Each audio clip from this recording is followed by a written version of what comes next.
Before we begin the video, I'd like to give a big shout out to our most recent Patreon supporters, Tristan Johnson, Sammy, and Matthew Knudsen. Thank you very much for your support. And if you want to support us on Patreon as well, feel free to click the link down below in the description to find out more, and we'll see you there.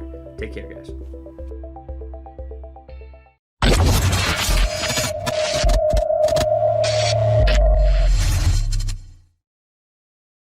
The time is upon us, ladies and gentlemen. The time of more Stranger Things, if you will. Woo! Oh, yeah. I'm excited. Okay, so can't state enough how excited and happy I was with the first season. First season is, hands down to me, one of the reasons why I think Netflix is probably the best premium subscription service for content, especially when they're creating stuff like that. And other than like the one episode, the second season was pretty much just as good, if not better in places. Well, yeah, and the second season, I think they tried to rush the story just a little bit too much. What I would have done is 11 is effectively looking for the person from her mother's memory, and she finds him, and that's when she finds out about the other children who may or may not still exist. There was one major thing that I think that they could have done differently that would have made a better moment out of something that happened, and that was 11 comes back from her one episode's adventure with the people in the other city, you know, and basically saves them from one of the creatures. I think maybe the creature that Dustin had as the pet for a little bit. D'Artagnan. You knew she was on the way back, so you knew exactly what was about to happen, basically. But I think it would have worked out better if you didn't necessarily know she was on the way back at that point. If they had taken that episode that showed everything that she had just been doing and left that out, and then she shows up out of nowhere, and it's like, oh, it's 11! And, you know, she came back to save him. Cool. Yeah.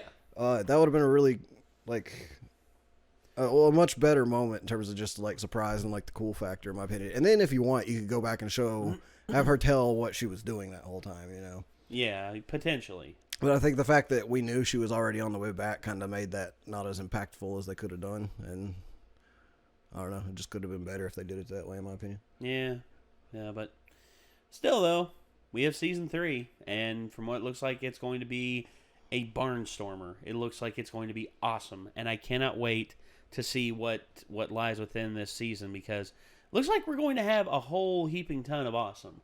I mean, just more, just more of the crew, more of 11, more of Mike, more of Lukas, more Plus, of Dustin. We're getting this soon, so it's like it's Halloween. It's like it's July. It's Halloween. No, like that meme. Yeah. Yeah. But instead, this is actually set during summer. Yeah, I know. Like, this is a summer vacation. Yeah, but we get to start watching spooky stuff leading up to the October month. This is true. This is very true. Which is exciting to me because I'm always down for spooky stuff.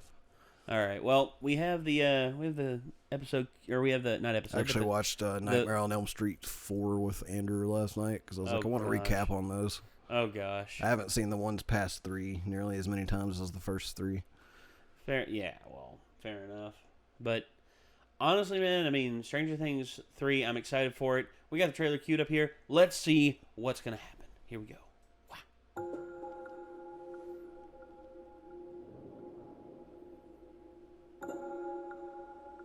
You let us in. And now... Ooh. You are going to have to let us stay. Oh, no. So something from the Upside Down talking? Maybe. I closed the gate. Just because you close the gate doesn't mean it stops existing. What if he never left? Mike? What if we locked him out here with us? Oh, no. He might attach himself to someone again. A new host. Oh, shit. Oh, no. It's building something. No matter what happens, we have to stop him.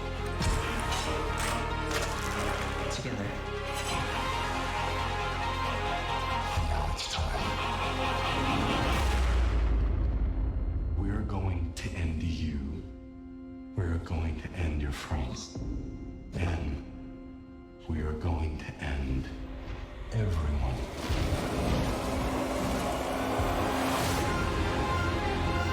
Oh Our my kids god. are in danger.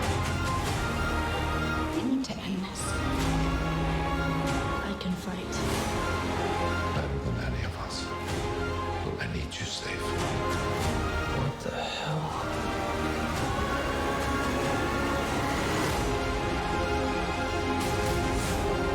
I need you to trust me.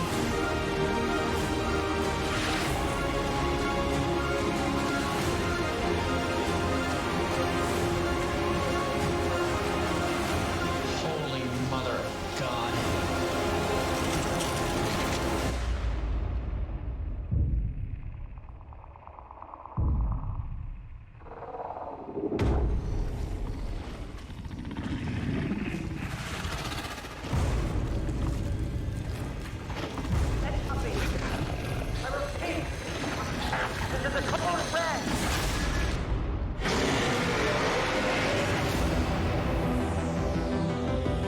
Hell yeah, dude. God.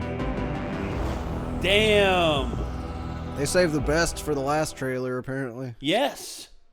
It's like my level of excitement was like, you know, like Okay. here. Now it's like pretty much up here. And what it looks like Will is effectively gaining the ability to detect them. Like the full ability to detect them. Like the little, like him feeling the back of his neck, I think. Because there was actually a theory for I was wondering if it was that or if it was him wondering about like how he had been affected by it or something. Well, there was also he was a host in the last season. Mm-hmm. He was the host in season 2 when he came back from the Upside Down.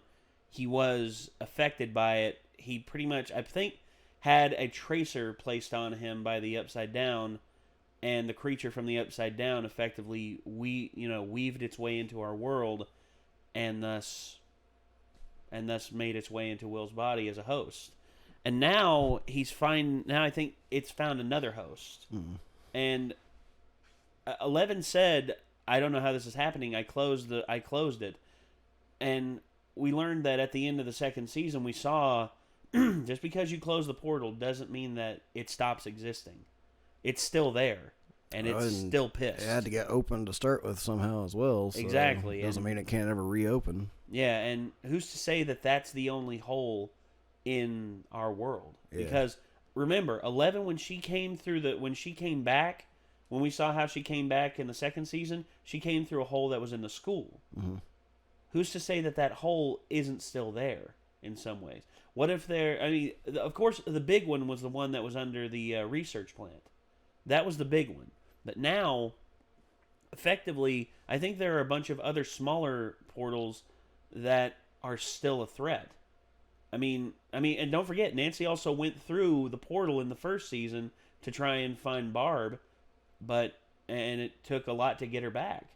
And I mean, honestly, man, the thing with this series is that their attention to detail, the Duffer Brothers are very good at that, and also the Duffer Brothers seem to have a good handle on how to tell good scary stories.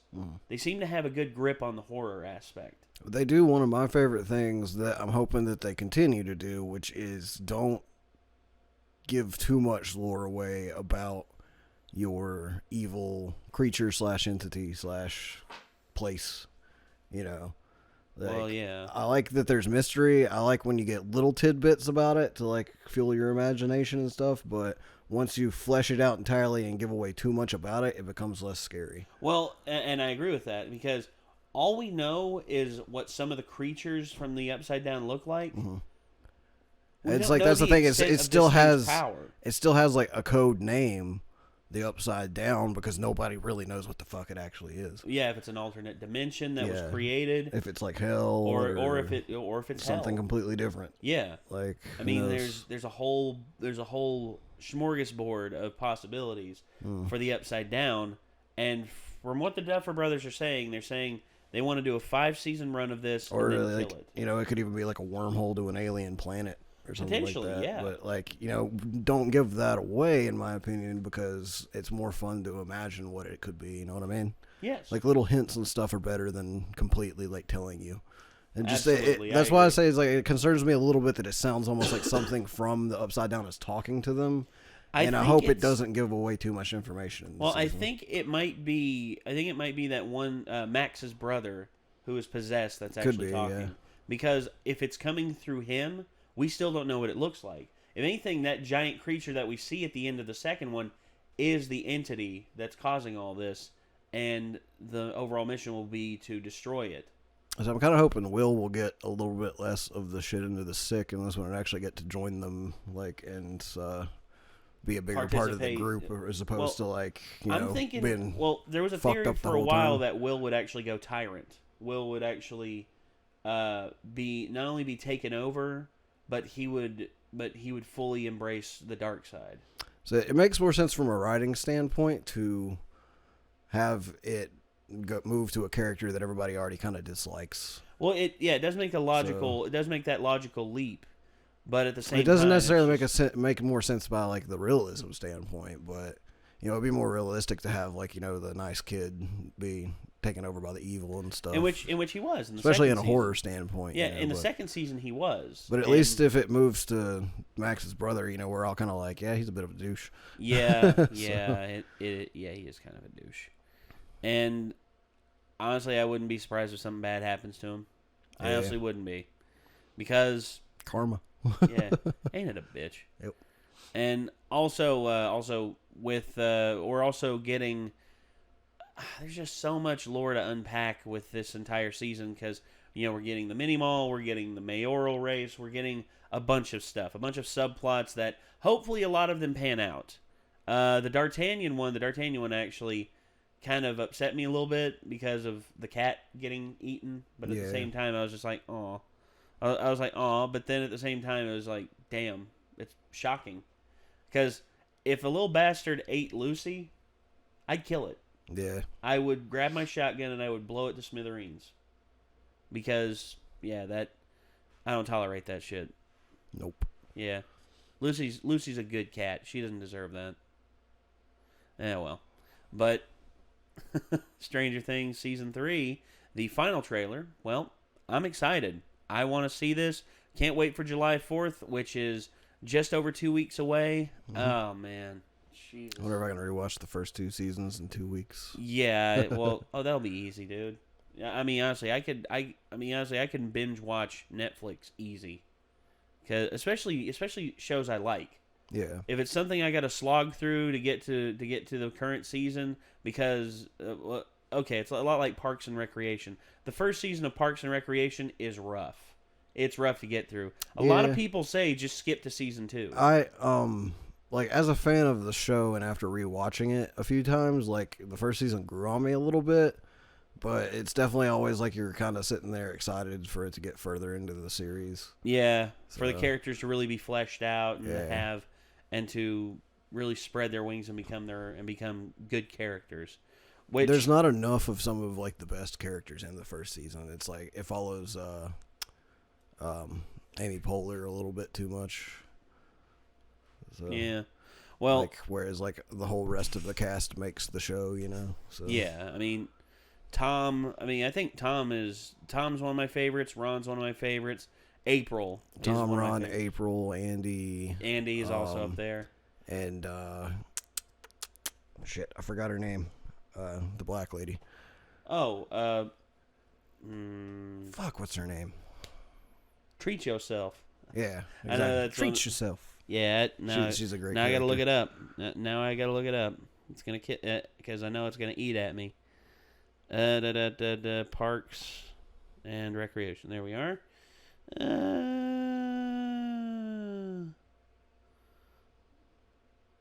Where's Tammy 1? I don't know. Where's Tammy 2? I don't know.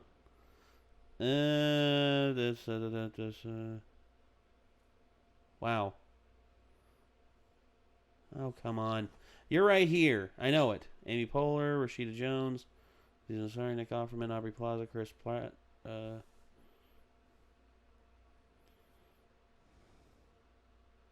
I don't know. Damn. Donna. Donna. Okay. Where the hell is she at?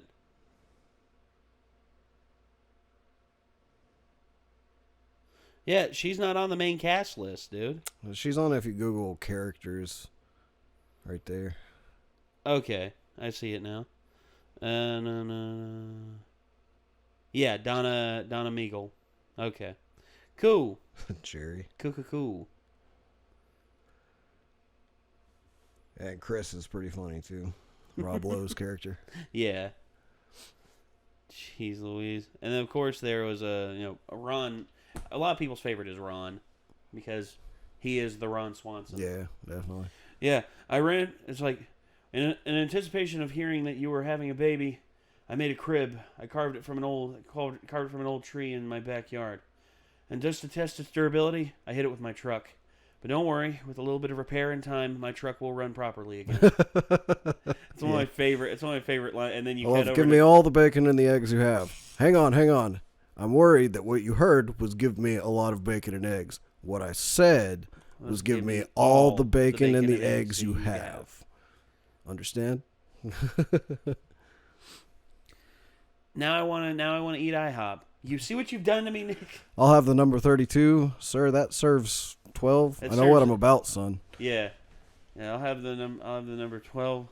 It's a party platter. It serves 12 people. I know what I'm about, son. It's like, these will not be necessary. Hands him the garnish and the little sauces, and she's like, you actually want to stick around and watch this. It takes him only 4 minutes, and it's quite a sight. It's quite a sight to see. And I'm a simple man. I love pretty women with brown hair and breakfast food. Agreed. Oh gosh, here we are going to talk about Parks and Rec, and we're off topic as fuck. So. Yeah, off topic is our topic. This looks really cool. This does very cool. So anyway, that's going to do it, ladies and gentlemen. This was Stranger Things 3 final trailer from Netflix. If y'all are excited, let us know in the comments down below. And if you want to see more, feel free to click the link down below in the description. Check out more of the stuff on Netflix. I mean, it's awesome. And until next time, signing off. I'm Nate. I'm Nick. And we will see you all on the next one. Peace out.